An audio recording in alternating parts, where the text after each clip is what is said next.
So how do you, I mean, people clearly need help in navigating the headlines. Yeah, I know that people would like me to talk about what's going on now with Gaza and with the Israel breaking the ceasefire and a return to what some people think is just a resumption of the military portion of the genocide. I mean, because it should be said that the genocide never stopped. The genocide itself, because genocide is by more than one means, starvation, disease, and so on. These are all means of genocide. The military aspect of it is just one mechanism. So people think that it's a resumption. I don't personally think it is. I haven't talked about it. I haven't done a video about it. I've talked about it a little bit in the Telegram chat, what I think is going on, because I don't really have much new to add, because I don't really feel like much has changed in reality in terms of what the plan is for the region and what the plan is for Gaza, and the way that things are moving. And I feel like I can only say so many times, watch the waters, not the boats. But like I said, maybe it's a little bit like learning how to do math, where you when you're in school, you learn how to do it and you perfect it on a certain equation. But then with a new equation, you're not sure how to apply it on this new equation. But I think personally that Netanyahu is operating on his own. I don't think that now the Washington said that they were consulted and that they approve of what he's doing, but they're not going to say anything else. They'd never say anything other than that. Especially Trump. First of all, you have to remember Netanyahu doesn't just have the ICC case. The ICC case, he can arrange his way into immunity, or not immunity, but he can get out of it. Yeah.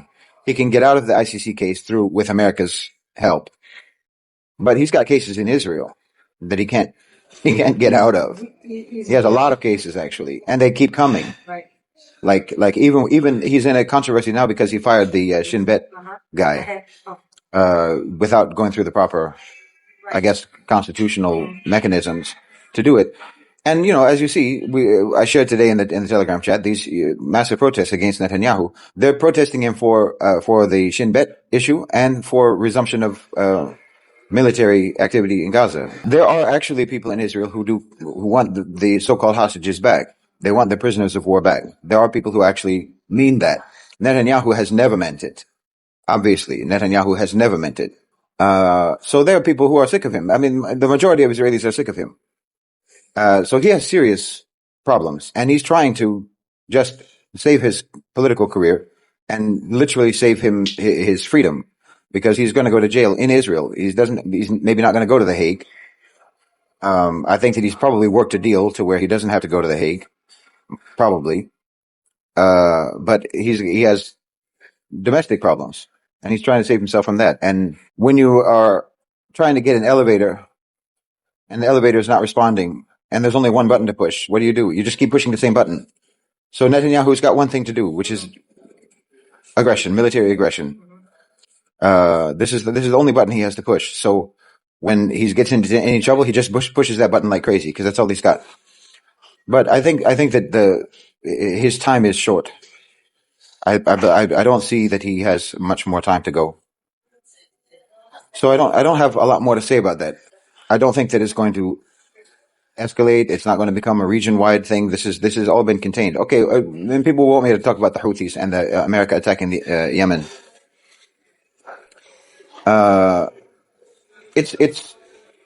There's a consensus among the national OCGFC. I think there's a consensus among BRICS. There's a consensus in the region that all three of the H groups, Hamas, Hezbollah, and the Houthis, have to be eliminated. There's a consensus that they have to be eliminated. But you can feel however you want to feel about it. But this is the way that the people in power, the people who are making decisions, the people who are implementing the plan and the vision for the future of the region, this is the way they feel about it. So I think that this is part of that. They would like, and Iran is also on board. That should be noted. Iran is on board. Maybe part of the feelings of the public watching the news.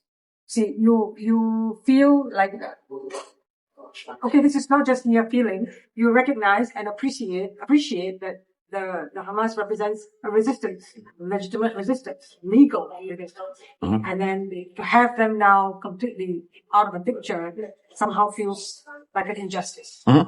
you know. And so they feel Sure. some way about it, you know. So that is one area that's, it's gnawing in their minds, causing that discontent, you know. So maybe they want to hear from you about what you think. Okay. The only thing that matters to me is Palestine and the Palestinians, and that's the only thing that matters to Hamas, or it's the only thing that should matter to Hamas. Anyone and anything that is useful for advancing the interests of the Palestinian people is useful until it's not useful. And when it becomes not useful anymore, it should be abandoned. If it becomes an obstacle, then it should be abandoned. And this is the cycle. Anything that you use, any tool that you use, eventually gets worn out. Eventually is no longer the right tool. And I think that this is the consensus of people in the region. And I think that it's correct. I mean, even Hezbollah had a function. Not necessarily, not particularly for the Palestinians. It was never particularly useful for the Palestinians, but by definition, it wasn't a Palestinian organization. They used Palestine in their rhetoric, but this was an organization for southern Lebanon, and they were useful in fighting the Israeli occupation of southern Lebanon. The Houthis have been useful with regards to their actions in the Red Sea, and that was allowed by the region, by the powers in the region. But when you're trying to move to the next phase, well, that's not useful anymore. And at the end of the day, Saudi Arabia and the whole Jazeera isn't happy with you, with your existence. So we allow you to do these operations during the active genocide because it's useful. But that doesn't change our overall position towards you, which is that you don't belong here as a ruling force in Yemen, and to sort of divide Yemen. So this is, and again, you can feel however you want to feel about that. Is it fair to expect, or is it realistic, rather, to expect that all these factions can be negotiated into obscurity, or would it be a fight? Well, I think that Hamas themselves have said that they are willing to basically step down. And there is a plan for how to administer in Gaza without officially the Palestinian Authority or Hamas. Yeah. But that's made it to the headlines, actually. Yeah. It should be understood, though. Actually, it's not quite, in my opinion, it's not quite accurate to really refer to the Qassam brigades as completely under the control of Hamas. Qassam is kind of its own thing, just like the IRA was its own thing and Sinn Féin was its own thing. Officially, they are the political wing and the military wing of each other, but there's autonomy. And I personally don't think that the Hamas political leadership had any idea that October 7th was going to happen. Personally, I don't think they had any idea that was going to happen. The Hamas political leadership can make agreements, but the real issue is the Qassam. And then also you have other factions, obviously. There are other militant factions. But I think that they will all be dissolved. I hope that they will be, I hope that they will voluntarily do so and that they will not be liquidated. I think the Houthis will probably end up having to be liquidated. And I'm not saying that because they're actually from the groups. I'm the most proud of the Houthis, to be honest. Even though I don't personally like them, and I don't think that they should have done what they did in Yemen. And I'm not among the people who condemn the war against the Houthis that went on for years. I don't condemn that. I understand that because the Houthis are not the good guys. No matter what you want to think, the Houthis are not the good guys. But they did some very good things. Yeah, the Red Sea, the actions that they took at the Red Sea was consequential. Yeah, it's consequential and extremely brave. It was very brave, but also it was a bravery that was backed up with the knowledge that you have the support of the whole region to do this. But nevertheless, it was incredibly brave. And I wish that they would, what I wish is that they would, reach a political agreement with the Saudis, and that there would be an agreement for some kind of, I don't want to say a partition of Yemen. Definitely, I don't want that. But a coalition government, perhaps, where they have some representation, because I think they deserve it. In my personal opinion, they deserve it for what they've done. And I wish that they will do that, because if they don't, they're going to be liquidated. I think that that's the only other way that will go, because Iran's not going to help them anymore. That's established. Yeah, Iran's not going to help them anymore. Okay. From what I can see. In all practical sense. Yeah. Iran has bigger fish to fry. And Iran is now, wanting to be a partner in the region. And it's wanting to be a partner with China and Russia. And China and Russia are on board with a certain vision for the region, which does not include militancy. So Iran knows what needs to be done. So they're cutting Hezbollah loose, and they'll cut the Houthis loose. So I wish that they can be dealt with in the Houthis, not so much Hezbollah, but I wish that the Houthis can be dealt with some grace and some generosity on the part of the Saudis. But Allahu Alam, it depends on the posture that they take. Hezbollah should be completely eliminated, in my opinion. Well, I mean, look, like if you look at what is the long-term vision for the region, Israel is going to be largely bought up by the Gulf. Gaza is going to be developed by the Gulf, among others, stabilized. I think something is going to be done about the settlements, because the GCC is invested in affinity partners, and they have investments in the illegal settlements. Okay. And one of the settler leaders just came to the UAE for a meeting. So I feel like something is going to happen with the settlements. And I'm not necessarily saying that they're going to be removed. I'm not saying that what we all hope to happen will happen, which is that the settlements will be dismantled, which is obviously what legally should happen. But realistically, it may not happen, and it's unlikely to happen. But you might be neutralized by other means. The settlers might be neutralized by other means, or put on a leash, put in check. Or who knows? Who knows? They might get bought out and given a plane ticket. You know what I mean? There's lots of possibilities. Yeah. When you have money and you are investing money, you become the shot caller. Correct. Sure. That's how it works. Sure. So this is why I've never understood why people didn't understand when I'm talking about so-called normalization, that it's economic conquest. I don't know what you don't understand about that. It's quite clear, and it's what the West has been doing to us for decades and decades, if not centuries. So you should understand these dynamics. The Gulf understands these dynamics. So anyway, what I was going to say was, the rationale for the existence of Hezbollah will cease to exist. And any land that is so-called annexed by Israel just becomes a part of that same stabilized and subordinated state. Yeah. So it's not a huge issue. And when we're talking about the whole region being under a kind of collective sovereignty, where exactly the borders are drawn is less important than it used to be. It's only really important if someone within that grid of countries is hostile. That's the only time that's really important. That's the only time that the borders really matter. Is if there are people who are hostile to you who are on your borders. So if that issue is resolved, then where the borders are drawn isn't that important. For me, it's quite clear. Nothing has changed with regards to what I've said in the past. Nothing has changed. The plan is still moving forward. Netanyahu is coming to the end of his tenure,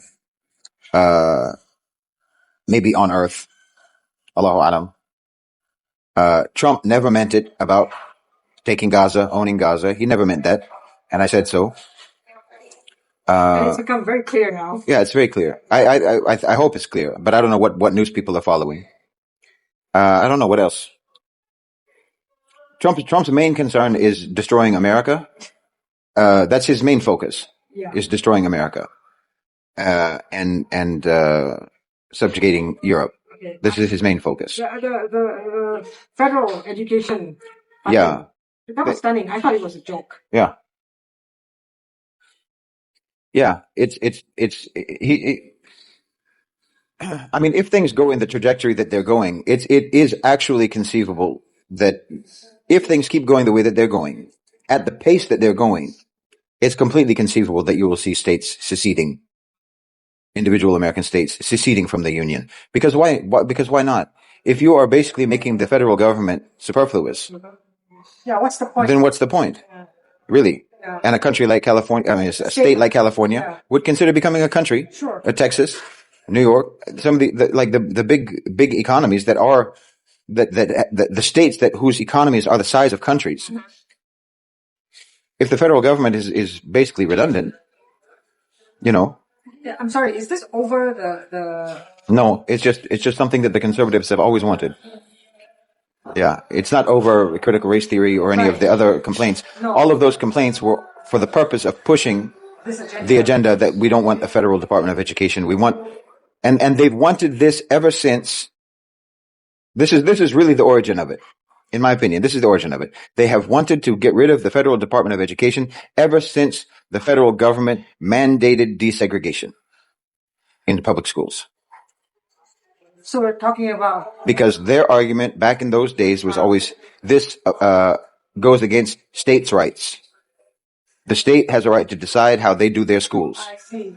If we wanted to have black schools and white schools, then that's our business and you can't force us. Right. But then the federal government said, except that we can though. We can force you. So then they did force them. And they've been against the Federal Department of Education ever since. So, technically speaking,